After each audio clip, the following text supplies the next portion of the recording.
गांधी की गुडबुक में मैं अपना नाम गोल्डन अक्षरों में कैसे दाखिल करूं? इसलिए न फेक न्यूज न झूठ, हमेशा सच के साथ 2-2। देखिए मेरे साथ 2-2 सोमवार से शुक्रवार रात 9 बजे सिर्फ डीडी न्यूज पर।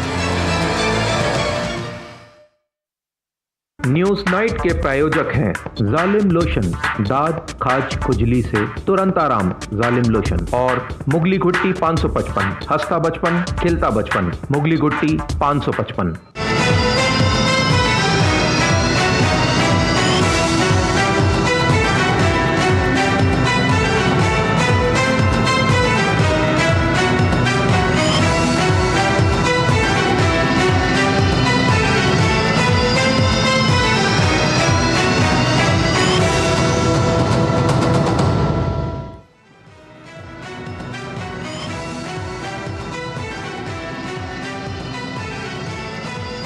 नमस्कार, न्यूज नाइट के एक और अंक में आप सभी दर्शकों का बहुत बहुत स्वागत है। मैं हूं असीम मिश्रा। आप सभी दर्शकों को महानवमी की बहुत बहुत शुभकामनाएं। शुरुआत करना चाहेंगे हेडलाइंस के साथ। प्रधानमंत्री नरेंद्र मोदी ने पश्चिमी एशिया की ताजा स्थिति पर जॉर्डन के किंग अब्दुल्ला द्वितीय से की बातचीत। दोनों नेताओं ने आतंकवाद, हिंसा और आम लोगों की मृत्यु पर जताई गहरी चिंता। मामले का जल्द समाधान निकालने पर दिया जोर। इजरायल ने गाजा पट्टी में तेज की बमबारी, हमास की कई सुरंगों और कमांड को ध्वस्त करने का दावा। इजरायल ने कहा 222 लोग अब भी हैं हमास के कब्जे में। मिस्र के रास्ते मानवीय सहायता की तीसरी खेप पहुंची Gaza.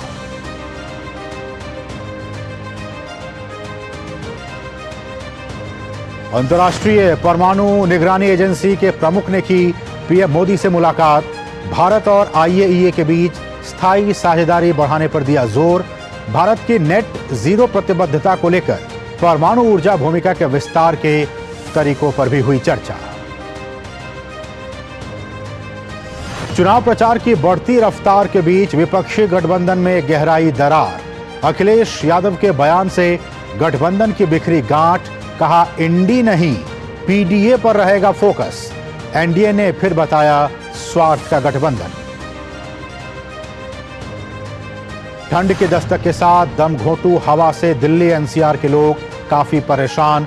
Graded response action plan लागू होने के बावजूद पिछले कई दिनों से वायु गुणवत्ता बेहद खराब श्रेणी में। दिल्ली सरकार ने प्रदूषण के 8 स्पॉट को बताया इसके लिए जिम्मेदार। नहीं रहे महान स्पिनर बिशन सिंह बेदी। 77 साल की उम्र में निधन। राष्ट्रपति, प्रधानमंत्री, खेल मंत्री समेत कई गणमान्य हस्तियों ने जताया गहरा शोक।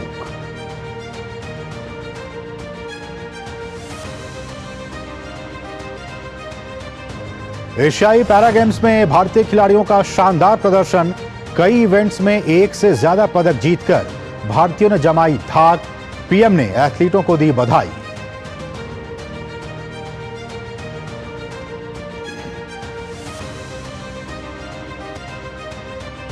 और शारदीय नवरात्रि की महानवमी के मौके पर देश भर के मंदिरों में उमड़ा आस्था का सैलाब। प्रधानमंत्री ने देशवासियों को दी शुभकामनाएं। कल मनाया जाएगा असत्य पर सत्य की जीत का त्योहार दशहरा।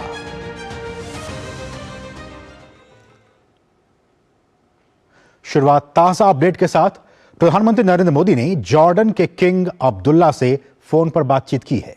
पीएम मोदी ने सोशल मीडिया साइट एक्स पर बताया कि जॉर्डन के महामहिम किंग अब्दुल्ला द्वितीय से बात की। पश्चिम एशिया के हाल के घटनाक्रम पर चर्चा हुई। हमने आतंकवाद, हिंसा और आम नागरिकों की मौत को लेकर गहरी चिंता साझा की। सुरक्षा एवं मानवीय स्थिति के शीघ्र समाधान के लिए संयुक्त प्रयास की आवश्यकता है। आईएईए प्रमुख राफेल एम ग्रोसी ने आज पीएम मोदी से मुलाकात की। प्रधानमंत्री ने एक्स पर बताया कि राफेल एम ग्रोसी के साथ सार्थक चर्चा हुई। भारत और आईएईए के बीच स्थायी साझेदारी बढ़ाने पर बात हुई और नेट जीरो प्रतिबद्धता को पूरा करने के लिए परमाणु ऊर्जा की भूमिका का विस्तार करने के तरीकों पर भी चर्चा हुई। वैश्विक दक्षिण में भोजन, स्वास्थ्य, जल, उपचार और प्लास्टिक प्रदूषण का मुकाबला करने जैसे क्षेत्रों में परमाणु प्रौद्योगिकी के प्रयोगों पर भी विस्तार से बातचीत हुई।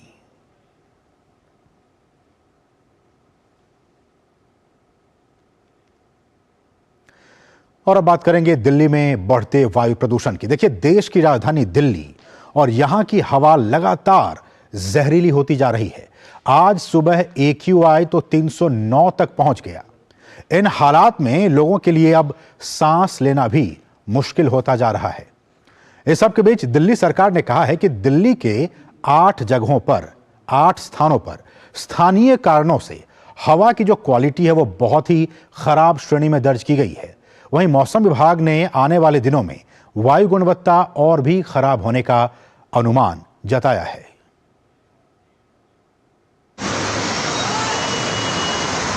ये 4 तस्वीरें दिल्ली NCR की हैं और ये बताने के लिए काफी हैं कि एक बार फिर राजधानी दिल्ली और इसके आसपास की हवा जहरीली होती जा रही है। धुंध की चादर फैलने लगी है और लोगों को सांस लेने तक में दिक्कत हो रही है। बीते 6 अक्टूबर से प्रदूषण के बढ़ते स्तर को देखते हुए दिल्ली NCR में GRAP का पहला चरण लागू कर दिया गया था, लेकिन अब AQI के 300 के पार चले जाने के बाद दिल्ली NCR में ग्रेप स्टेज 2 लागू कर दिया गया है। दरअसल दिल्ली NCR में वायु गुणवत्ता के आधार पर GRAP को 4 चरणों में वर्गीकृत किया गया है। पहला चरण AQI 201 से 300 यानी खराब होने पर लागू किया जाता है।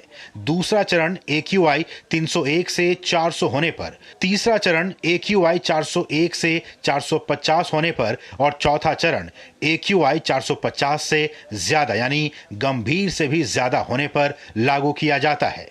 दूसरे चरण के तहत उठाए जाने वाले कदमों में व्यक्तिगत वाहनों के इस्तेमाल को कम करने के उद्देश्य से पार्किंग शुल्क बढ़ाना और CNG या फिर इलेक्ट्रिक बस और मेट्रो सेवाओं को बढ़ावा देना शामिल है।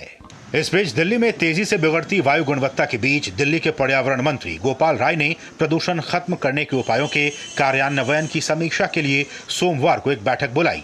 मेट्रो को आज ये डायरेक्शन दिया गया है कि जहां पर वो उनकी जो फ्रीक्वेंसी है मेट्रो की, जहां 7-8 मिनट है, उसे घटा करके 5 से 6 मिनट पे लाया जाए।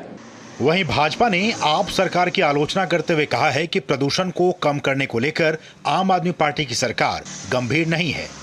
पूरे साल इनकी प्रदूषण के लेकर लॉन्ग टर्म कोई प्लानिंग नहीं होती। जब भी प्रदूषण का सर्दियों में मौसम आता है तब एक बैठक बुलाकर इतिश्री कर ली जाती है। अधिकारियों के ऊपर ठीकरा फोड़ा जा रहा है कि वो मीटिंग में नहीं आए। वहीं प्रदूषित हवा में सांस लेने से आम लोगों को भी काफी परेशानी होने लगी है। शनिवार को ही ग्रेप स्टेज 2 इम्प्लीमेंट कर दिया था कमीशन ऑफ एयर क्वालिटी ने। उसके बाद से शायद ऐसा अनुमान है कि उसका इफेक्ट रहेगा और एयर क्वालिटी में थोड़ा इम्प्रूवमेंट आएगा। इस बीच मौसम विभाग ने कहा है कि दिल्ली NCR में हवा की गुणवत्ता अगले कुछ दिनों तक अत्यंत खराब रहेगी।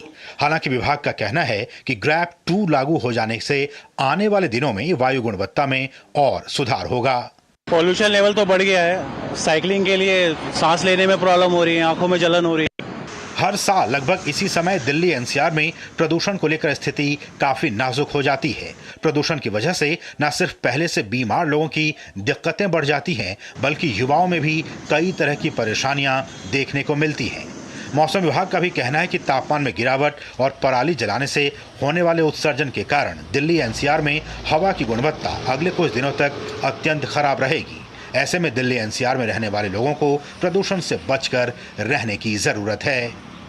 गिरीश निशाना के साथ ब्यूरो रिपोर्ट, DD न्यूज। सवाल यह है कि हर साल दिल्ली के लोग जहरीली हवा में सांस लेने के लिए आखिर क्यों मजबूर हैं? क्या वो फैक्टर्स है, क्या कारण है? और हम जानते हैं कि बीते दिनों इन्हीं तमाम चीज़ों को मद्देनजर रखते हुए ग्रैप सिस्टम लागू किया गया ताकि जो यहाँ की जो हवा की जो गुणवत्ता है उस पर सुधार लाया जा सके। ग्रैप 1 खत्म हुआ और अभी इस वक्त जब मैं आपसे बात कर रहा हूँ ग्रैप 2 की स्थिति इस वक्त चल रही है, वो चरण लागू है ग्रैप 2। ये है क्या? देखिए, ये है graded response action plan. Grab का जो फुल फॉर्म है ग्रेडेड रिस्पॉन्स। किस तरह से, जिस तरह से वायु का जो प्रदूषण का जो ग्रेड बढ़ता जाएगा, उस हिसाब से आपका रिस्पॉन्स भी बढ़ता जाएगा और उस हिसाब से एक्शन प्लान क्या होना चाहिए, इस हिसाब से ये तय किया जाता है। तो इस वक्त ग्रैब का 2 सेकेंड फेज चल रहा है और ग्रैब जो है वो वायु प्रदूषण की स्थिति गंभीर होने पर ही इसको अप्लाई किया जाता है, इसको लागू किया जाता है, ताकि जो वायु प्रदूषण उसको कम से कम किया जा सके। एयर क्वालिटी जो वायु गुणवत्ता है उसमें गिरावट को रोकने के लिए ये ग्रैब सिस्टम लागू किया जाता है, ताकि उसमें कम से कम जो वायु प्रदूषण है उसकी स्थिति धीरे धीरे और भी उसमें बेहतर होती जाए। हवा की गुणवत्ता में और गिरावट रोकने के लिए इसमें तमाम उपाय शामिल होते हैं। ग्रैब में तमाम जो चरण हैं, चाहे वो फेज 1 की बात हो, 2 की बात हो, 3 की बात हो, 4 की बात हो, इसमें कैसे तमाम वो उपाय इसमें सुझाए जाते हैं। ग्रैब 1 की बात की जाए तो ग्रैब 1 में इंडस्ट्रियल यूनिट्स और जो थर्मल पावर प्लांट्स हैं उनके खिलाफ कार्रवाई की जाती है कि किस तरह से आप अपने काम को होल्ड करें, रोकें, ताकि वायु प्रदूषण जो है वो कम से कम हो सके। उसके बाद ग्रैब 1 में होटल की बात आती है, रेस्टोरेंट की बात आती है और ढाबों में जहां तंदूर में कोयले के इस्तेमाल पर बैन तत्काल प्रभाव से लगा दिया जाता है, ताकि उससे प्रदूषण पर लगाम लगाई जा सके। इस वक्त जैसा कि हमने कहा कि दिल्ली एनसीआर में ग्रैब 2 ऑलरेडी ऑन है, तो ग्रैब 2 में किस तरह से काम किया जाता है, तो ग्रैब 2 में जो प्राइवेट गाड़ियां हैं उनकी पार्किंग फीस बढ़ा दी जाती है। ये एक तरीका होता है कि आप वायु प्रदूषण पे आप लगाम लगा सकें। सीएनजी की बात हो, इलेक्ट्रिक बस की बात हो या फिर मेट्रो की बात हो, इसको ज़्यादा से ज़्यादा बढ़ावा दिया जाता है ताकि प्रदूषण कम से कम हो सके। अगर इससे भी वायु प्रदूषण की स्थिति नहीं संभलती है, नहीं कम होती है, तब आता है तीसरा चरण ग्रैब 3 और इसमें क्या किया जाता है, इसमें पेट्रोल से चलने वाले जो BS3 इंजन हैं, 4 पहिया गाड़ियां, उन पर बिल्कुल रोक लगा दी जाती है और डीजल से चलने वाली जो BS4 की इंजन है, उनकी जो 4 पहिया गाड़ियां हैं उन पर भी रोक लगा दी जाती है। ग्रैब 3 की बात की जा रही है। ग्रैब 4 की बात की जाए, ये सबसे उच्चतम स्तर है। ग्रैब 4 में हर तरह के निर्माण और तोड़फोड़ की एक्टिविटीज पर टोटल बैन लगा दिया जाता है। दफ्तरों में यह कहा जाता है एम्प्लॉयज़ के साथ वर्क फ्रॉम होम करें, ताकि आप घर से बाहर ना निकल सकें, आप वायु प्रदूषण का सामना ना कर सकें। निर्बाध बिजली की जो आपूर्ति है वो सुनिश्चित की जाती है, ताकि जो डीजी सेट्स हैं वो न चलने पाए, इसलिए निर्बाध बिजली की आपूर्ति सुनिश्चित की जाती है। और साथ ही साथ एनसीआर के जितने भी इलाके हैं उनमें डीजी सेट्स के संचालन के लिए दिशा निर्देश लागू किए जाते हैं, ताकि आप उन दिशा निर्देशों को मानें और जो वायु प्रदूषण है वो कम से कम हो सके। तो ग्रैब 1 की बात हो, 2 की बात हो, 3 की बात हो, 4 की बात हो, अभी स्थिति क्या है कि अभी ग्रैब 2 का फेज चल रहा है और इसमें जिस तरह से जो कदम उठाने की बात है, आज ही दिल्ली गवर्नमेंट ने बहुत सारी बातें कही हैं।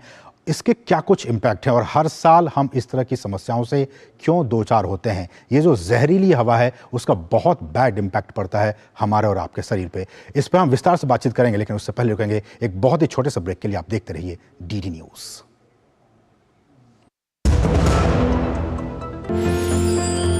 साल, बरस और सदी नहीं, एक युग गुजर जाएगा। उम्र न पूछो वंडर की, जब फर्क नजर आएगा। वंडर सीमेंट, फर्क नजर आएगा। अब क्या देख रहे हो पापा? तुम कहते हो ना कि स्टॉक मार्केट में बहुत सोच समझकर इन्वेस्ट करना चाहिए, बस थोड़ा सा ज्ञान ले रहा हूँ। किससे? हर एक स्टॉक्स एक्सपर्ट है, मस्त एजुकेशनल वीडियोस बनाता है और अच्छी इन्वेस्टमेंट की टिप्स भी देता है। पापा इन वीडियोस पे ना जाएं, अपना रिसर्च खुद करें या सेबी रजिस्टर्ड इन्वेस्टमेंट एडवाइजर से संपर्क करें। एजुकेशन के नाम पर कुछ इन्फ्लुएंसर्स अक्सर इन्वेस्टर को मिसगाइड करते हैं, नुकसान आपका होगा। सोच कर, समझ कर, इन्वेस्ट कर। अगर छोले बने तो गोल्डी छोले मसाले, जहाँ जाए रिश्ते बनाए, जहाँ जाए रिश्ते बनाए, गोल्डी मसाले। माँ, ये खीर किसके लिए? आज तेरे दादाजी का जन्मदिन है, उनके लिए। तो मैं दादाजी को क्या दूं? अपना मोबाइल फोन देना। ये क्या कर रही है? दादाजी के लिए आयुष्मान कार्ड बना रही हूँ। घर बैठे? हाँ। आयुष्मान ऐप पर जाकर अपना या परिवार के सदस्य का नाम लाभार्थी सूची में ढूंढें, आधार, OTP या फेस ऑथ द्वारा ऑथेंटिकेट करें, डिटेल्स भरें। अब मोबाइल से फोटो खींचकर अपलोड करें। दादाजी, ये लीजिए अपना आयुष्मान कार्ड। ये उपहार तो जीवन भर काम आएगा।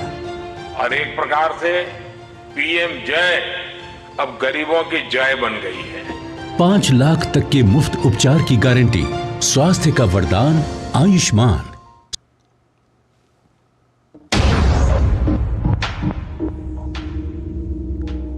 हरदम तैयार है,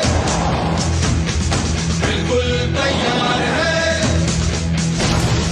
हरदम तैयार है, तैयार है, जी जाने से तैयार है, इसीलिए तो हम लहरों के पहरेदार हैं। जय भारती, जय भारती, हम हैं नौसेना, हम हैं भारत के, जय भारती, जय भारती, हम हैं नौसेना, हम हैं भारत के, सारथी, सारथी, सारथी।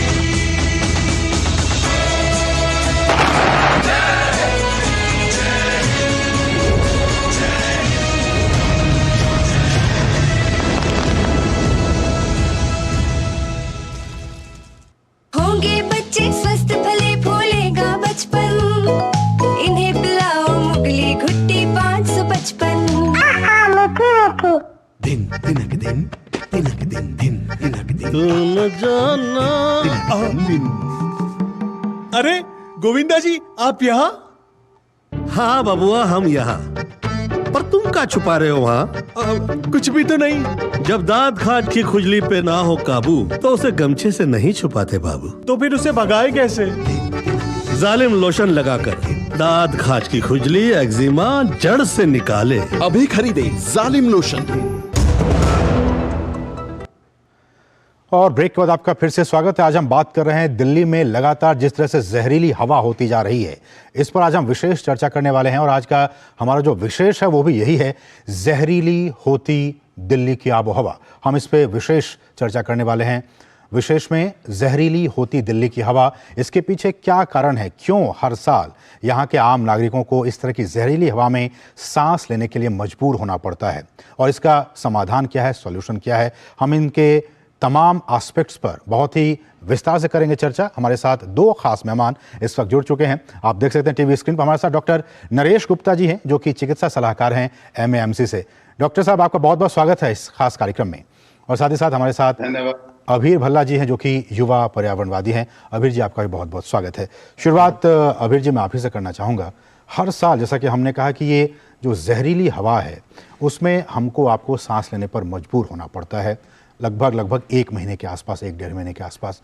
इतने सालों से ये क्या समस्या है, क्यों नहीं हम इसके लॉन्ग टर्म सॉल्यूशन की तरफ ध्यान दे रहे हैं, इसके पीछे वजह क्या है आपके नज़र में? हाँ जी, तो वजहें तो एक्चुअली काफ़ी सारी हैं, और जैसा कि आपने कहा, जैसा हम पहले भी बात कर रहे थे, ये दिक्कत हर साल हम देखते हैं। तो देखा जाए तो दो कारण मेन जिसे मैं कह सकता हूँ, एक तो है जो मौसम से संबंधित होती हैं, जैसा कि हवा की धाराएं अगर उनकी दिशा बदल जाएं, और हवा की धाराएं साल के इस समय में जो मीटरोलॉजिकल कॉजेज होते हैं, उनकी कारण से हवा बाहर निकल नहीं पाती है। दिल्ली और नॉर्थ इंडिया के इस बेल्ट में वो फंस जाती है। और साथ में ही एक फिनोमिनन है वेस्टर्न डिस्टर्बेंसेस, जिसकी वजह से भाई ये पोल्यूशन ट्रैप हो जाती है, ये हवा की प्रदूषण दिल्ली और इस इलाके से बाहर निकल नहीं पाती है, और हवा की जो धारा है, स्पीड है, वो कम हो जाती है। और दूसरा कारण जो इस पहले कारण को एम्पलीफाई करता है, वो है मानव जनित कॉजेज या मानव जनित कारण जो होते हैं। जैसा कि हम पहले बात कर रहे थे, वाहन उत्सर्जन, व्हीक्यूलर इमिशंस, इंडस्ट्रियल इमिशंस। सबसे ज्यादा इसमें किसका रोल होता है? व्हीक्यूलर सबसे ज्यादा आई थिंक की कॉज होता है व्हीक्यूलर इमिशंस। और इसका बेस्ट एग्जांपल बहुत जल्दी से जो मैं दिल्ली में तो CNG की गाड़ियां दौड़ती हैं। बिल्कुल, बट बेस्ट एग्जांपल इसका हमने कोविड के लॉकडाउन में देखा था, जब कोई गाड़ियां, बसेस, ट्रेन्स कुछ नहीं चल रही थी, दिल्ली में प्रदूषण 80% तक कम हो गया था। तो हमारी गाड़ियां ही इतनी उतरी हुई हैं सड़कों पे, ऊपर से रोड डस्ट है, कंस्ट्रक्शन का काम इतना चल रहा है, तो ये सारी, ऊपर से पराली जलाने का भी थोड़ा बहुत रोल होता है। तो इसमें आप कह रहे हैं कि जो डीजल से चलने वाली गाड़ियां हैं, पेट्रोल से चलने वाली गाड़ियां, इनका भी बहुत बड़ा रोल है। बिल्कुल, सबसे ज्यादा कंट्रीब्यूशन व्हीकल से ही होता है। ऐसे में चूंकि सरकार लगातार, जैसे कि हमने कहा कि ग्रैप 1, ग्रैप 2, ग्रैप 3, ग्रैप 4 तमाम उपाय सरकार की तरफ से आती हैं, लेकिन बावजूद इसके ये जो समस्या है वो लगातार हर साल बनी रहती है। ऐसे में डॉक्टर नरेश गुप्ता, जो इसका इम्पैक्ट है, हम जानते हैं कि जो बच्चे हैं, जो बड़े बुजुर्ग हैं, जिनको सांस की समस्या, उन पर बहुत ज़्यादा इसका इम्पैक्ट पड़ता है।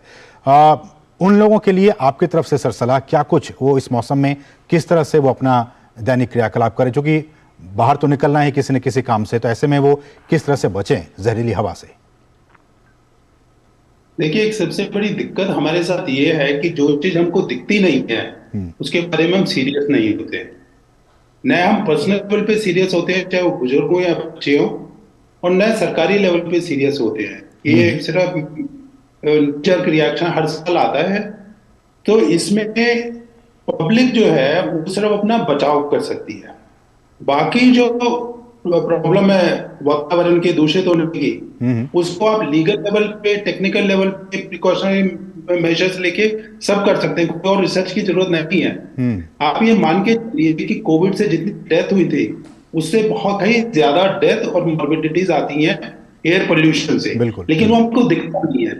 उस समय हमने एक बड़ा कंसर्टेड एफर्ट करके कोविड को कंट्रोल करा, वो चीज इसमें देखने को नहीं मिलती है। अब आप बात करिए बड़ों की, दोनों की बड़ी दिक्कत है।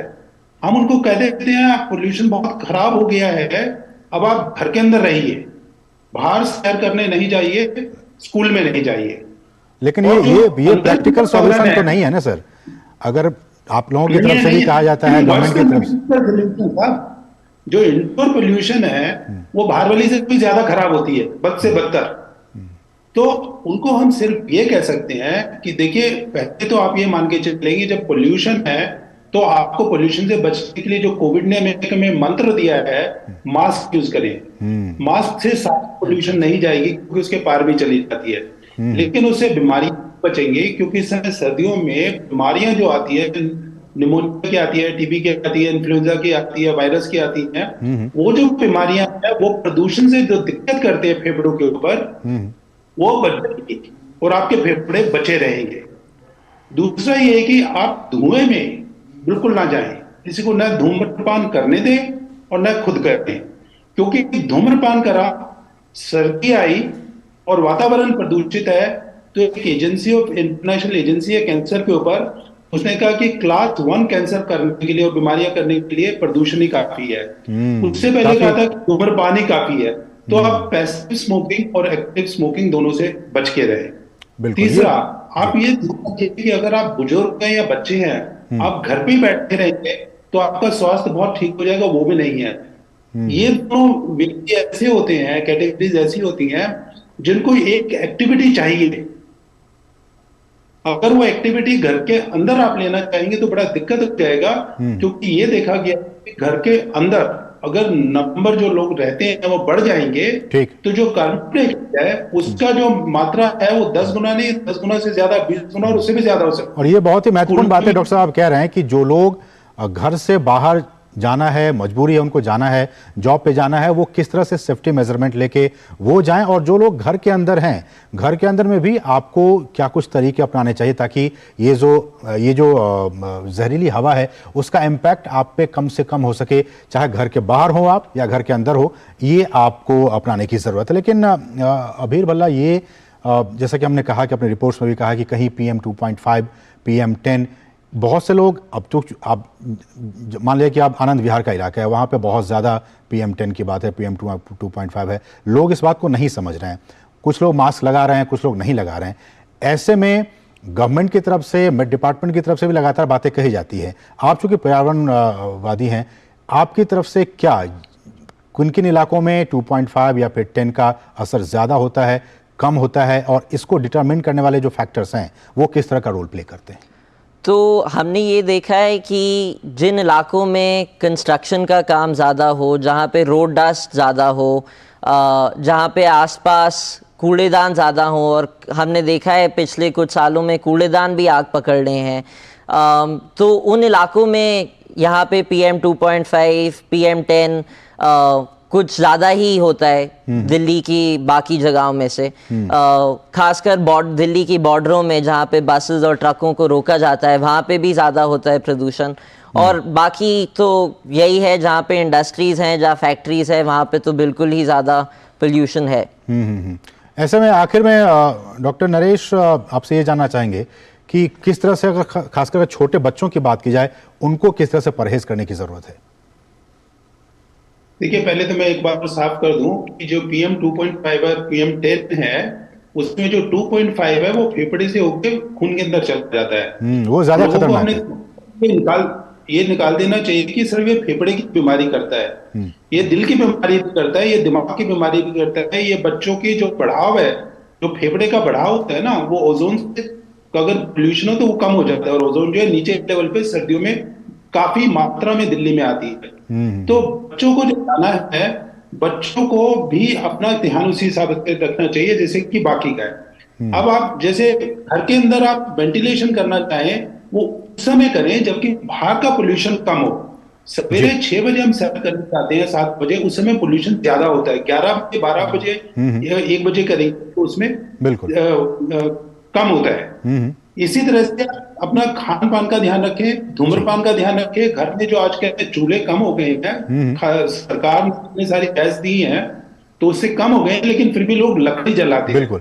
तो कुल मिलाकर डॉक्टर साहब ये कहा जा सकता है कि देखिए, प्रदूषण है, सरकारें, चाहे वो केंद्र सरकार की तरफ से भी लगातार ग्रैप सिस्टम को लागू किया गया है। आज हमने दिखाया कि किस तरह से दिल्ली की सरकार कुछ इसमें काम कर रही है, लेकिन कुल मिलाकर आपको अपनी सेफ्टी का, चाहे वो घर से बाहर निकले या घर के अंदर रहें, इन तमाम चीज़ों को, अपनी हेल्थ का बहुत ज़्यादा ख्याल रखने की ज़रूरत है। बहुत बहुत शुक्रिया डॉक्टर नरेश गुप्ता, आपका हमारे साथ जुड़ने के लिए। समय आज इतना ही है, और अभिर भला आपका भी बहुत बहुत शुक्रिया हमारे साथ जुड़ने के लिए। आप दोनों ही मेहमानों का इस कार्यक्रम में जुड़ने के लिए बहुत बहुत शुक्रिया। बढ़ेंगे आगे, और यहाँ रुकें एक बहुत ही छोटे से ब्रेक के लिए। आप देखते रहिए DD न्यूज़।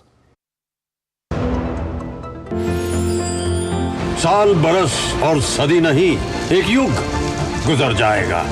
उम्र न पूछो वंडर की, जब फर्क नजर आएगा। वंडर सीमेंट, फर्क नजर आएगा। अब क्या देख रहे हो पापा? तुम कहते हो ना कि स्टॉक मार्केट में बहुत सोच समझकर इन्वेस्ट करना चाहिए, बस थोड़ा सा ज्ञान ले रहा हूँ। किससे? हर एक स्टॉक्स एक्सपर्ट है, मस्त एजुकेशनल वीडियोस बनाता है और अच्छी इन्वेस्टमेंट की टिप्स भी देता है। पापा, इन वीडियोस पे ना जाएं, अपना रिसर्च खुद करें या सेबी रजिस्टर्ड इन्वेस्टमेंट एडवाइजर से संपर्क करें। एजुकेशन के नाम पर कुछ इन्फ्लुएंसर्स अक्सर इन्वेस्टर को मिसगाइड करते हैं, नुकसान आपका होगा।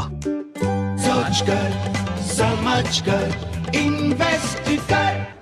हमारे हर निर्णय, हमारे हर दिशा, उसका एक ही मानदंड है, नेशन फर्स्ट, राष्ट्र प्रथम। आयकर के रूप में दिया हमारा योगदान कर रहा है नव भारत का निर्माण। देश को ले जा रहा है नई ऊंचाइयों पर, नए कीर्तिमानों की ओर। आइए राष्ट्र प्रथम के इस संकल्प को अपने कर्तव्य से और मजबूत करें। सभी टैक्स डिडक्टर्स ध्यान दें, 30 सितंबर 2023 को समाप्त हुई तिमाही के लिए 31 अक्टूबर 2023 तक अपना TDS विवरण अवश्य ई-फाइल करें। 200 रुपए प्रतिदिन की लेट फीस और 1 लाख रुपए तक के जुर्माने से बचने के लिए समय पर अपनी TDS विवरणी ई-फाइल करें। अधिक जानकारी के लिए incometax.gov.in पर जाएं। प्रत्येक आयकर दाता एक राष्ट्र निर्माता। हो बिजनेस बढ़ाना, गुड़िया को पढ़ाना, या मिसेस के साथ वेकेशन, लो मुथूट फाइनेंस गोल्ड लोन, भरोसा इंडिया का। मुथूट फाइनेंस भारत का नंबर 1 सबसे भरोसेमंद financial services brand. Gold loan के लिए अभी कॉल करें 1-800-313-1212। अगर छोले बने तो गोल्डी छोले मसाले, जहाँ जाए रिश्ते बनाए, जहाँ जाए रिश्ते बनाए, गोल्डी मसाले। होंगे बच्चे स्वस्थ भले, फूलेगा बचपन, इन्हें पिलाओ मुगली घुट्टी 555।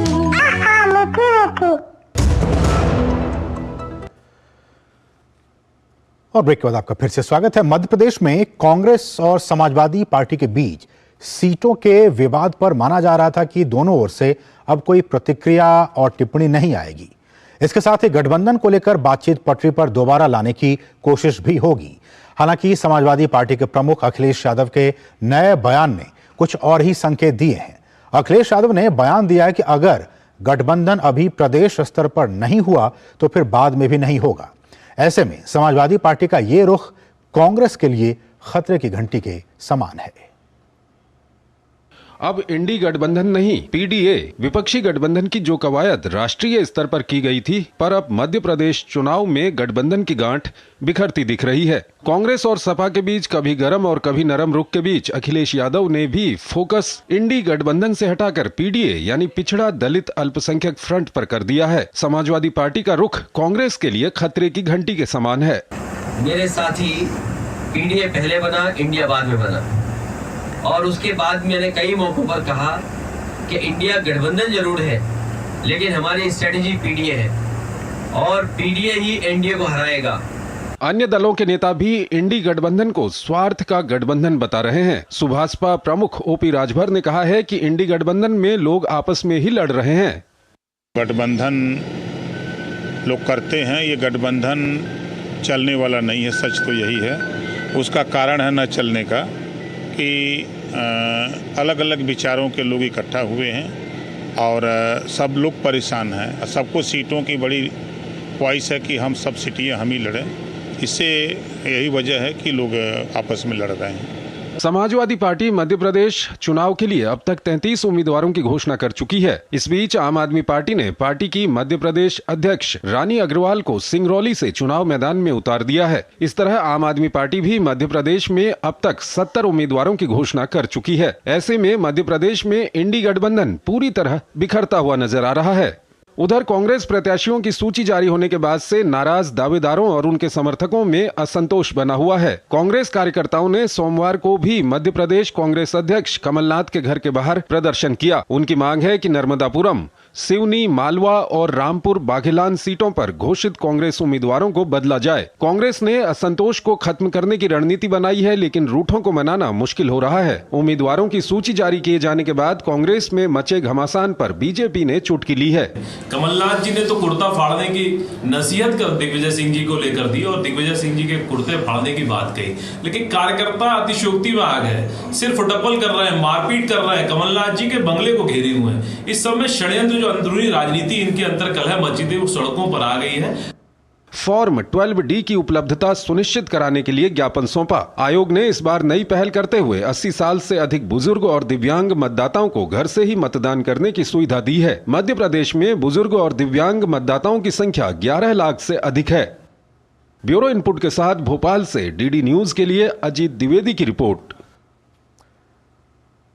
और समाजवादी पार्टी की ओर से अखिलेश यादव को भावी पीएम बताने वाले पोस्टर पर लगातार बयानबाजी चल रही है।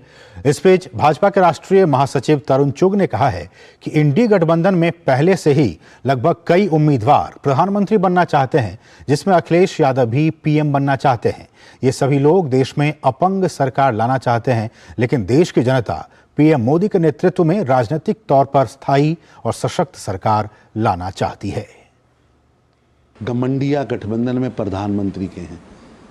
बंगाल में ममता जी मुख्य प्रधानमंत्री बनना चाहती हैं, नीतीश कुमार जी प्रधानमंत्री बनना चाहते हैं, केसीआर साहब प्रधानमंत्री बनना चाहते हैं, स्टालिन साहब प्रधानमंत्री बनना चाहते हैं। हर व्यक्ति, चाहे केजरीवाल हो, चाहे लालू यादव का परिवार हो या अखिलेश यादव हो, हर एक को प्रधानमंत्री बनना है। अब ये 19वें प्रधानमंत्री के उम्मीदवार भी आए हैं, आने दीजिए ये, लेकिन ये सभी नेता देश के अंदर एक लंगड़ी सरकार लाना चाहते हैं, ताकि उस लंगड़ी सरकार के ऊपर ये बैठकर प्रधानमंत्री बन सके। लेकिन देश की जनता लंगड़ी नहीं, नरेंद्र मोदी जी के नेतृत्व में तगड़ी सरकार लाना चाहती है। और इस सबके बीच छत्तीसगढ़ के मुख्यमंत्री भूपेश बघेल ने राज्य में कांग्रेस सरकार आते ही इस बार भी किसानों की कर्ज माफी का वादा किया है, लेकिन छत्तीसगढ़ में टिकट कटने से नाराज कार्यकर्ताओं की बगावत रुकने का नाम नहीं ले रही है। हालांकि पार्टी का कहना है कि इन बागियों को जल्द ही मना लिया जाएगा। वहीं बीजेपी का कहना है कि इस बार कांग्रेस की बगावत ही उसके लिए नासूर बनेगी। छत्तीसगढ़ की सभी 90 सीटों पर कांग्रेस प्रत्याशियों की सूची जारी हो चुकी है, लेकिन नाराज दावेदारों और उनके समर्थकों के विरोध से निपटना पार्टी के लिए बड़ी चुनौती बना हुआ है। दरअसल पार्टी ने इस बार 22 सिटिंग एमएलए के टिकट काट दिए। जिसके कारण बड़ी संख्या में उनके समर्थक बागी हो गए हैं। कांग्रेस पार्टी के प्रदेश अध्यक्ष दीपक बैच का कहना है कि कुछ जगह स्थिति चिंताजनक है, लेकिन जल्द ही सभी को मना लिया जाएगा। हाँ, 2-3 जगह से ऐसा मैसेज तो है, फिर भी चर्चाएं चल रही है और हम लोग तो कोशिश कर रहे हैं। देखिए, हम लोग शुरू से कहते आए कि इस समय टिकट वितरण में जो विनिंग कैंडिडेट होगा टिकट उसी को मिलेगा, परफॉर्मेंस के आधार पर मिलेगा। और हाईकमान ने इसको गंभीरता से लिया है और सीईसी में जो निर्णय हुआ, हाईकमान ने जो निर्णय हुआ वो तो सबके लिए सर्वमान्य है और इस चीज को हम लोग शुरू से कहते आ रहे थे। और उसके बाद यह है कि ठीक है, अगर कुछ 2-3 जगह अगर वैसे होता भी है तो उसको अपने हिसाब से हम लोग उसको रणनीति बनाएंगे। बीजेपी ने बगावत पर चुटकी लेते हुए कहा कि इस बार कांग्रेस की बगावत ही उसके लिए नासूर बन जाएगी। अब की बार 75 बार अब की, और जनता कह रही है अब होगा इनका बंटाधार। जितने भी बड़े बड़े लोग हैं उन सबके खिलाने, मतलब जिनको टिकट नहीं मिले वो बागी हो गया। कोई ना कोई संगठन है ना कोई सत्ता है, सिर्फ सत्ता पाने के लिए आतुर इस प्रकार से हैं। जिस प्रकार से काम इन्होंने किया 5 साल, अगर काम सही ढंग से करते तो 22 एमएलए के टिकट, अब बस्तर संभाग में ही देखिए 4 सीटिंग एमएलए के टिकट काट दी गई है। 4 में से 3 बागी हो गए हैं और जो चौथा बागी नहीं है वो अंदर गुटबाजी करने में व्यस्त है। वैसे तो इस बार यहाँ आम आदमी पार्टी, गोंडवाना गणतंत्र पार्टी, सर्व आदिवासी समाज के साथ बीएसपी और पूर्व मुख्यमंत्री अजीत जोगी की जनता कांग्रेस छत्तीसगढ़ जे भी राजनीतिक जमीन बनाने की कोशिश में है, लेकिन सीधा मुकाबला कांग्रेस और बीजेपी में ही होने की उम्मीद है। 22 सिटिंग एमएलए की टिकट कांग्रेस पार्टी ने काट दी है और यही सिटिंग एमएलए अब कांग्रेस की परेशानी का सबब बन रहे हैं।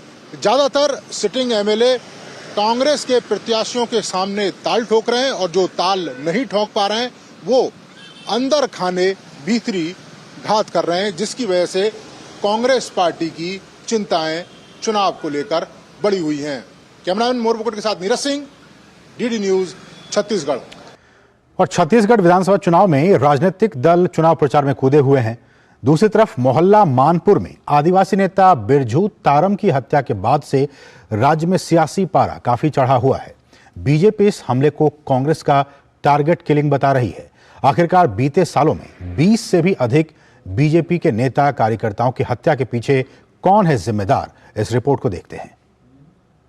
विधानसभा चुनाव से पहले मोहल्ला मानपुर के आदिवासी भाजपा नेता की हत्या के बाद छत्तीसगढ़ की राजनीति में उबाल है, लेकिन ये फहरिस्त लंबी है और अनगिनत बीजेपी कार्यकर्ता राजनीतिक रंजिश का शिकार हुए हैं। बीजेपी जिला मंत्री बुधराम करटाम, बीजापुर बीजेपी मंडल अध्यक्ष नीलकंठ कक्केम, नारायणपुर बीजेपी उपाध्यक्ष सागर साहू जैसे 20 से अधिक नाम हैं जो छत्तीसगढ़ में टारगेट किलिंग की भेंट चढ़ गए। बीजेपी का आरोप है कि नक्सलवाद कांग्रेस पोषित है और चुनाव में कांग्रेस को दिख रही हार और हताशा ने टारगेट किलिंग को बढ़ावा दिया है कि कांग्रेस इस चुनाव में 2023 के चुनाव में, विधानसभा चुनाव में कहीं न कहीं इस नक्सलवाद और इसका सहारा लेकर चुनाव और पूरे प्रदेश के अंदर में एक आतंक का वातावरण, आतंक और भय का वातावरण बनाकर यहां पर चुनाव लड़ रही है। हमने चुनाव आयोग से भी इस मामले में कंप्लेंट किया। ऐसा नहीं कि हम केवल आरोप लगा रहे हैं, हमने कंप्लेंट किया है।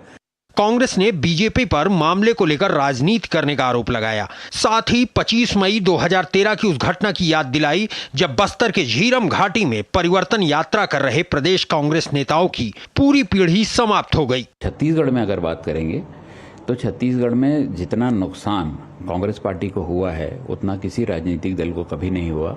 2013 25 मई को जो परिवर्तन यात्रा थी कांग्रेस की, उस पर कथित नक्सली हमला हुआ और उसमें कांग्रेस पार्टी की पूरी पीढ़ी जो है समाप्त हो गई। बीजेपी ने पूछा है कि झीरम की घटनाओं पर प्रशांत मिश्रा की रिपोर्ट के आने के बाद भी छत्तीसगढ़ की कांग्रेस सरकार ने उसे उजागर क्यों नहीं किया। सवाल ये भी है कि आखिरकार बीते सालों में सिर्फ बीजेपी नेताओं की हत्या क्यों हुई। 90,000 से ज्यादा वर्ग किलोमीटर में फैले दंडकारण्य का जंगल नक्सलियों का गढ़ रहा है, जहां के जंगलों में टारगेट किलिंग होती रही है। 2018 से अब तक छत्तीसगढ़ में नक्सलियों ने 1000 से अधिक घटनाओं को अंजाम दिया है और बीते, अगर हम 1 साल की बात करें तो बीते 1 साल की हत्याओं में 20 से अधिक बीजेपी के नेता और अनगिनत कार्यकर्ता मारे गए हैं। अब बीजेपी सवाल पूछ रही है कि ये हमला एक तरफा क्यों है। कैमरामैन उत्तम सिंह के साथ धीरज कुमार, डीडी न्यूज, रायपुर। और राजस्थान चुनाव की बात की जाए तो राजस्थान विधानसभा चुनाव के लिए बीजेपी ने अब तक 124 सीटों पर अपने उम्मीदवारों के नामों का ऐलान कर दिया है। वहीं कांग्रेस 76 सीटों पर अपने प्रत्याशियों की घोषणा कर चुकी है। इस बीच प्रदेश में सियासी हलचल भी तेज हो गई है। बीजेपी नेता और केंद्रीय मंत्री गजेंद्र सिंह शेखावत ने मुख्यमंत्री अशोक गहलोत पर निशाना साधा है। उन्होंने राजस्थान की कांग्रेस सरकार पर अराजकता और तुष्टीकरण की राजनीति करने का आरोप लगाया है। राजस्थान में हिंदू संतों के खिलाफ अपराध की घटनाओं पर उन्होंने कहा है कि यहाँ सामान्य व्यक्ति सुरक्षित नहीं है और एक धर्म विशेष के लोगों का मनोबल बढ़ाने और बहुसंख्यक समाज का मनोबल गिराने के लिए षड्यंत्र पूर्वक इन हत्याओं को अंजाम दिया जा रहा है। उन्होंने कहा कि कांग्रेस और राज्य के मुख्यमंत्री का सच देश की जनता के सामने आ चुका है। यहां रुकेंगे और छोटे से ब्रेक के लिए आप देखते रहिए डीडी न्यूज। साल बरस और सदी नहीं, एक युग गुजर जाएगा। उम्र न पूछो वंडर की, जब फर्क नजर आएगा। वंडर सीमेंट, फर्क नजर आएगा। हो बिजनेस बढ़ाना, गुड़िया को पढ़ाना या मिसेस के साथ वेकेशन, लो मुथूट फाइनेंस गोल्ड लोन। भरोसा इंडिया का, भरोसा इंडिया का। मुथूट फाइनेंस, भारत का नंबर 1 सबसे भरोसेमंद financial services brand. Gold loan के लिए अभी कॉल करें 1-800-313-1212। दादी, आज भी आपकी चाय की दुकान बंद थी? 1 महीने से बीमार हूँ, काम बंद और इलाज का खर्चा अलग। आयुष्मान कार्ड नहीं बनवाया? नाम सुना है, कहाँ बनवाना है, कैसे बनवाना है, इस उम्र में भाग दौड़। कार्ड अभी बन जाएगा। आयुष्मान ऐप पर जाकर अपना या परिवार के सदस्य का नाम लाभार्थी सूची में ढूंढें, आधार, OTP या फेस ऑथ द्वारा ऑथेंटिकेट करें, डिटेल्स भरें, अब मोबाइल से फोटो खींचकर अपलोड करें। बन गया। अब ठीक होकर अपने हाथ की चाय पिला दो। और एक प्रकार से PM जय अब गरीबों की जय बन गई है। 5 लाख तक के मुफ्त उपचार की गारंटी, स्वास्थ्य का वरदान आयुष्मान। हाय, पहचाना मुझे? मैं गुड्डी। मैं वही हूँ जो रोज मीलों दूर अपनी माँ के साथ कुएं से पानी लाने जाती थी। अब मेरी माँ मुझे रोज कुएं की ओर नहीं बल्कि स्कूल तक ले जाती है।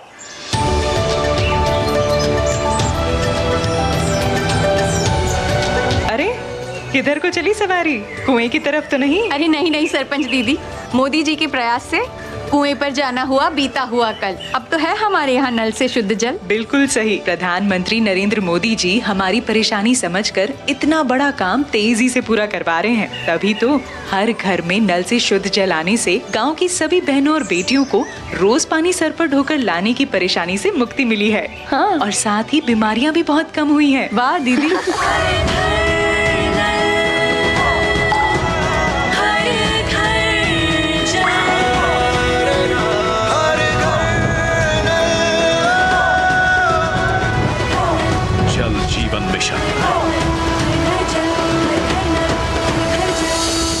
पता है इन्वेस्टर्स के लिए कि इन्वेस्टर प्रोटेक्शन फंड होता है IPF, लेकिन अगर तुम्हारा ट्रेड एक्सचेंज पर एग्जीक्यूट नहीं हुआ या फिर कोई गारंटीड रिटर्न्स वाली स्कीम है तो ये IPF आपकी मदद नहीं कर सकता है।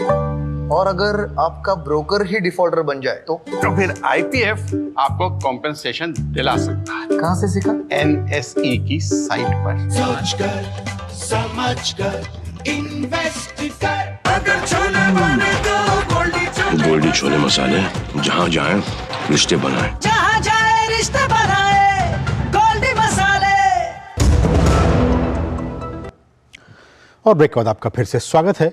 नई दिल्ली में राष्ट्रीय सहकारी निर्यात लिमिटेड द्वारा सहकारी निर्यात पर एक संगोष्ठी का आयोजन किया गया, जिसमें केंद्रीय गृह एवं सहकारिता मंत्री और वाणिज्य एवं उद्योग मंत्री ने हिस्सा लिया। इस मौके पर सहकारिता मंत्री ने कहा कि हमारी नई व्यवस्था में सहकारिता के माध्यम से जो निर्यात होगा उस निर्यात में जो हिस्सा किसान का होगा उसमें उसे सीधा 50% लाभ मिलेगा। नई दिल्ली में राष्ट्रीय सहकारी निर्यात लिमिटेड द्वारा आयोजित सहकारी निर्यात पर राष्ट्रीय संगोष्ठी का आयोजन किया गया। कार्यक्रम में बोलते हुए केंद्रीय और सहकारिता मंत्री अमित शाह ने कहा कि सहकार से समृद्धि के तहत देश में निर्यात से उन्नति का रास्ता तय किया जा रहा है। हमारी सरकार अधिक से अधिक निर्यात को बढ़ावा देने के लिए सरकारी नीतियों को आगे बढ़ा रही है। देश की जीडीपी में कृषि का 15% योगदान है, जबकि इससे जुड़ी आबादी 60% है।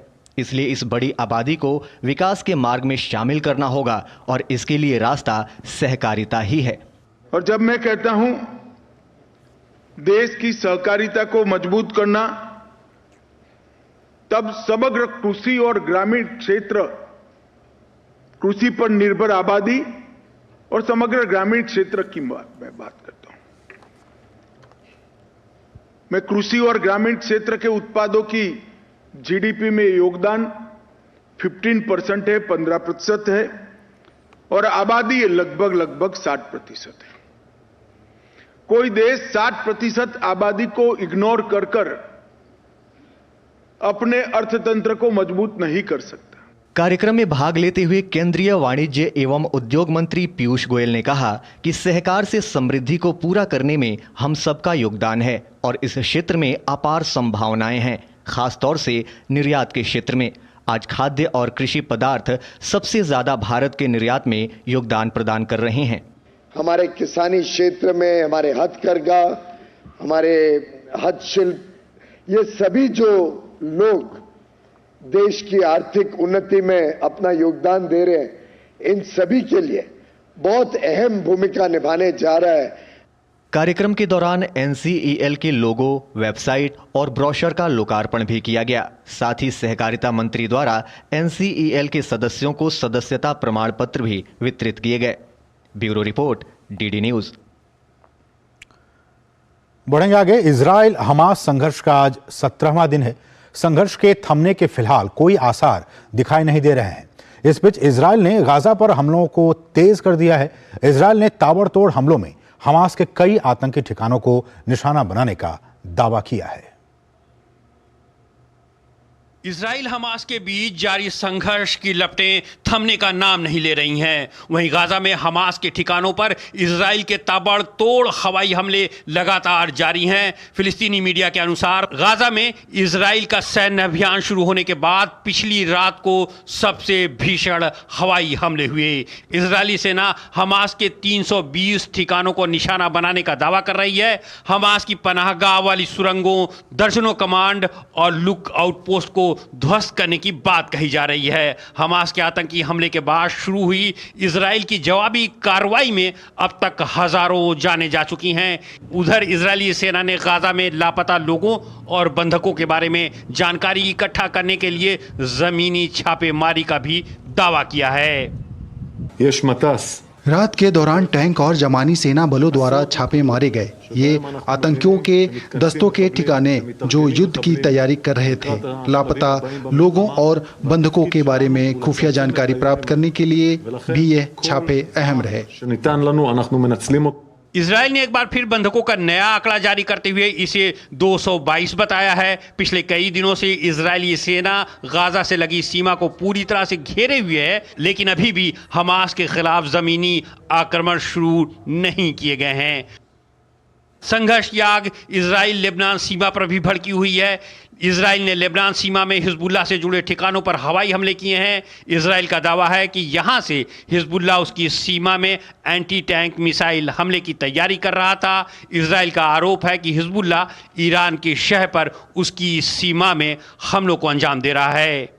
वहीं दक्षिण इजराइल के कई इलाकों में हमास के रॉकेट हमलों में ध्वस्त इमारतों का मलबा अब साफ किया जा रहा है। बड़ी बड़ी मशीनों की मदद से मलबा हटाने का काम तेजी से जारी है। हमने ऐसा कहीं नहीं देखा था। मैंने अपने जीवन में सब देखे हैं, आपदाएं देखी हैं, लेकिन ऐसा पहले कभी नहीं देखा था। मिस्र के रास्ते गाजा में मानवीय सहायता की तीसरी खेप पहुंचने की खबर है। बताया जा रहा है कि कुछ और ट्रक राफा क्रॉसिंग से गाजा में दाखिल हुए हैं। संघर्ष शुरू होने के बाद 21 अक्टूबर को पहली बार 20 ट्रक मानवीय सहायता लेकर गाजा में प्रवेश किए थे। ब्यूरो इनपुट्स के साथ अमृतपाल सिंह की रिपोर्ट, डीडी न्यूज, तेल अवीव। और ग्राउंड जीरो से इस वक्त हमारे सहयोगी अमृतपाल सिंह ताज़ा अपडेट के साथ मौजूद हैं। अमृतपाल, जैसा कि हमने कहा कि 17वां दिन इस वक्त है आज इजरायल और हमास के संघर्ष के बीच का। इस वक्त आप जहां पे मौजूद हैं, क्या कुछ ताज़ा अपडेट, कैसे हैं हालात? देखिए, ताज़ा अपडेट ये है कि इजराइल ने अपनी मिलिट्री जो कैंपेन है वो और इंटेंसिफाई कर दी है। कल की जो रात थी वो कहते हैं कि सबसे भयानक रात थी। हमास की माने तो 400 मौतें कल रात में हो गई एयर स्ट्राइक्स की वजह से। एक्सपेक्टेड यही है कि इजराइल अब आज रात भी एयर स्ट्राइक्स और बढ़ा देगा। लगातार जब एयर स्ट्राइक्स करता है तो उससे पहले पैम्फलेट्स गिराते हैं इजराइल के जहाज, लोगों को ये कहते हुए कि आप यहां से पलायन करें और आप साउथ की तरफ चले जाएं। अब काफी डिस्प्लेसमेंट हुई है। अगर यूएन के हिसाब से 60% लोग ऑलरेडी माइग्रेट कर गए हैं नॉर्दर्न गाजा से। तो हमास भी वहीं जवाबी रॉकेट्स मार रहा है अलग अलग जो शहर हैं इजराइल के, और काफी रॉकेट फायर कर रहा है। और कल एक अटेम्प्ट हुआ था इनका इजराइल की फौज का गाजा के अंदर घुसने का, उसको हमास ने थ्वॉट कर दिया। एक सोल्जर की डेथ हुई और 3 इजरायली सोल्जर की, और 3 बुरी तरह इंजर्ड हो गए। तो जब ये तैयारी चल रही है पूरी ग्राउंड असॉल्ट की, और कहा जा रहा है कि ग्राउंड असॉल्ट कभी भी हो सकता है, कल रात का जो इनका एक्सपीरियंस था वो तो अच्छा नहीं रहा। उससे ये साफ है कि हमास अभी कहीं वीकन नहीं हुआ है। अभी भी हमास के नेटवर्क स्ट्रांग हैं, और अगर इजरायली अंदर जाते हैं सिविलियंस की तो मौतें होंगी ही, पर इजरायली आर्मी को भी हमास क्षति पहुंचा सकता है। जी चलिए, बहुत बहुत शुक्रिया अमृत, इन तमाम ताज़ा अपडेट्स को ग्राउंड जीरो से हम तक पहुंचाने के लिए आपका बहुत बहुत शुक्रिया। बढ़ेंगे आगे और यहाँ कहेंगे एक बहुत ही छोटे से ब्रेक के लिए। आप देखते रहिए डीडी न्यूज़।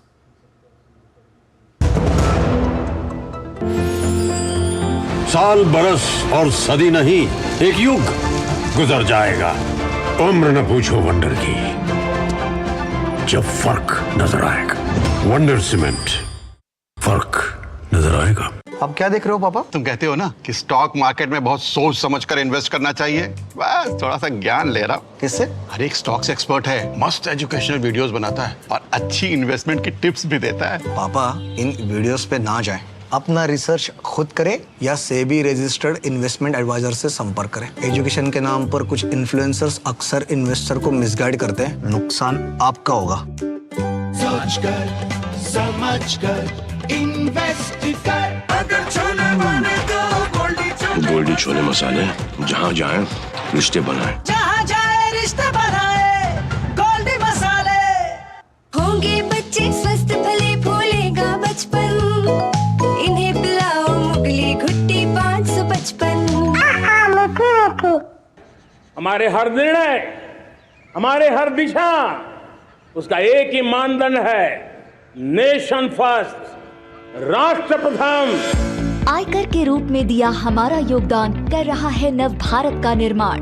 देश को ले जा रहा है नई ऊंचाइयों पर, नए कीर्तिमानों की ओर। आइए राष्ट्र प्रथम के इस संकल्प को अपने कर्तव्य से और मजबूत करें। सभी टैक्स डिडक्टर्स ध्यान दें, 30 सितंबर 2023 को समाप्त हुई तिमाही के लिए 31 अक्टूबर 2023 तक अपना TDS विवरण अवश्य ई-फाइल करें। 200 रुपए प्रतिदिन की लेट फीस और 1 लाख रुपए तक के जुर्माने से बचने के लिए समय पर अपनी TDS विवरणी ई-फाइल करें। अधिक जानकारी के लिए incometax.gov.in पर जाएं। प्रत्येक आयकर दाता एक राष्ट्र निर्माता। हो बिजनेस बढ़ाना, गुड़िया को पढ़ाना, या मिसेस के साथ वेकेशन, लो मुथूट फाइनेंस गोल्ड लोन, भरोसा इंडिया का। मुथूट फाइनेंस, भारत का नंबर 1 सबसे भरोसेमंद financial services brand. Gold loan के लिए अभी कॉल करें 1-800-313-1212। खबर बांग्लादेश से है, जहां सोमवार को 2 ट्रेनों की टक्कर में कम से कम 17 लोगों की मौत हो गई और कई लोग घायल हो गए। पुलिस ने इस बात की जानकारी दी। यह दुर्घटना तब हुई जब राजधानी ढाका से लगभग 80 किलोमीटर दूर भैरब में एक यात्री ट्रेन एक मालगाड़ी से टकरा गई।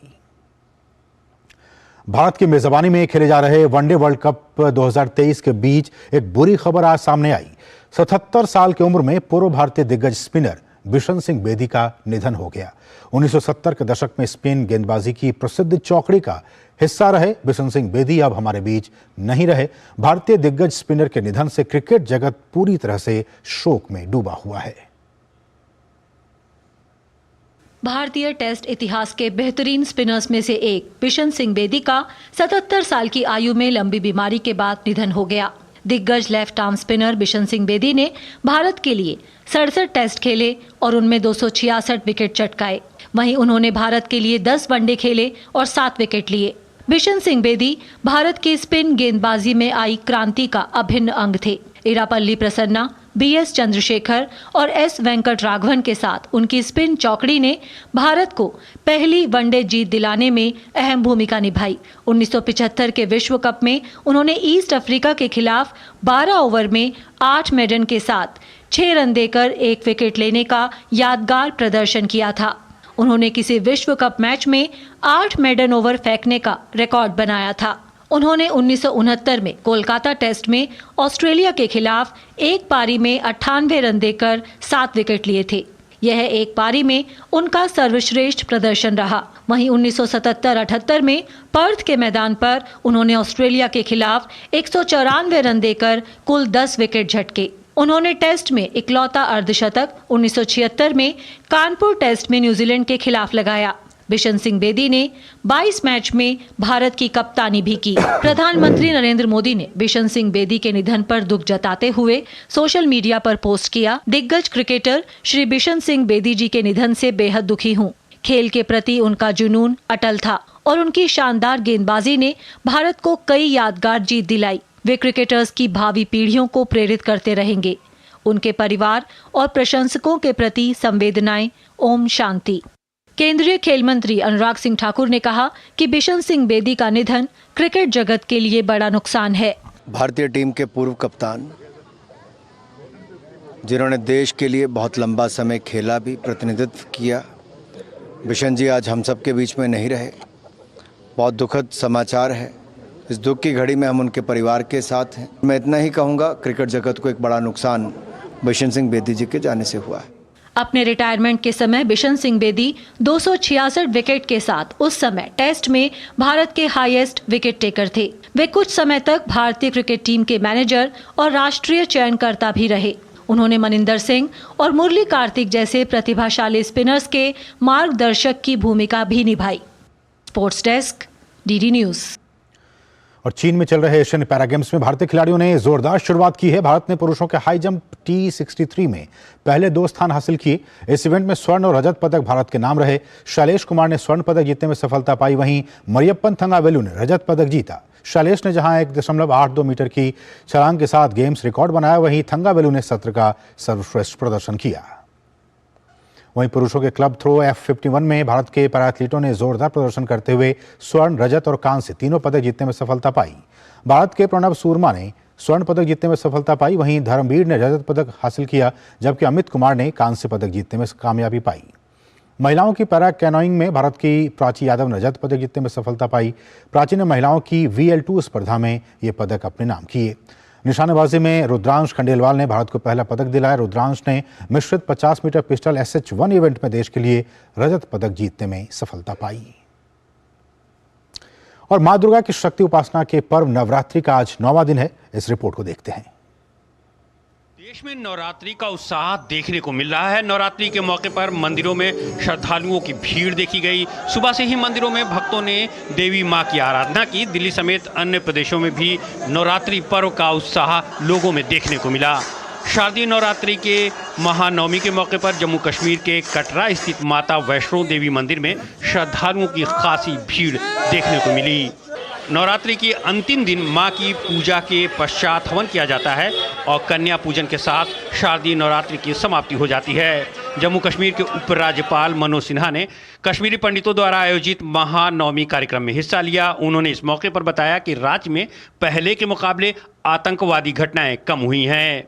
दुर्गा पूजा को लेकर पटना सिटी में विभिन्न पूजा समितियों द्वारा आकर्षक पंडाल का निर्माण किया गया है। भव्य मूर्ति, आकर्षक गेट, सजावट के लिए विख्यात आलमगंज के चैलीटाल में मनोरंजन क्लब पूजा समिति द्वारा चंद्रयान 3 के स्वरूप वाले आकर्षक गेट का निर्माण किया गया है, जिसकी भव्यता देखते ही बन रही है। पूजा समिति द्वारा चंद्रयान 3 के माध्यम से भारत के गर्व को दर्शाया गया है। बुराई पर अच्छाई का प्रतीक दशहरे का त्योहार मनाने की तैयारी देश भर में जोर शोर से चल रही है। इसी क्रम में हरियाणा के पंचकूला के शालीमार मैदान में रावण के पुतले का अनावरण किया गया।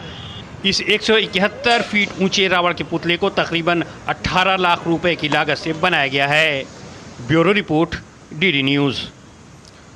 तो न्यूज नेट के आज बस इतना ही, लेकिन जाने से पहले आपको छोड़े जाते हैं कुछ दूसरी अहम राष्ट्रीय खबरों के साथ। आप देखिए इन खबरों को और हमें दीजिए अनुमति। नमस्कार। प्रधानमंत्री नरेंद्र मोदी को भेंट किए गए स्मृति चिन्हों और उपहारों की ई नीलामी का आयोजन 31 अक्टूबर तक किया जाएगा। ई नीलामी सफल नीलामी की श्रृंखला का 5वां संस्करण है और इस बार ई नीलामी में 912 वस्तुएं शामिल हैं।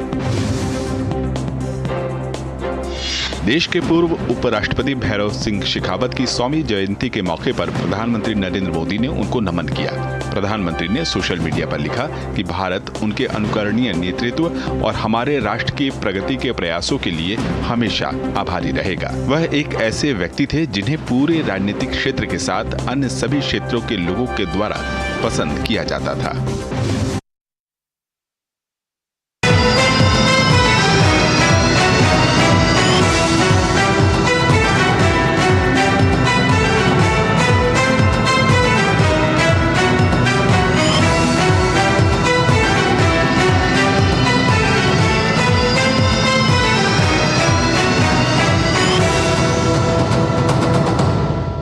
न्यूज नाइट के प्रायोजक थे जालिम लोशन, दाद खाज खुजली से तुरंत आराम, जालिम लोशन, और मुगली घुट्टी 555, हंसता बचपन खिलता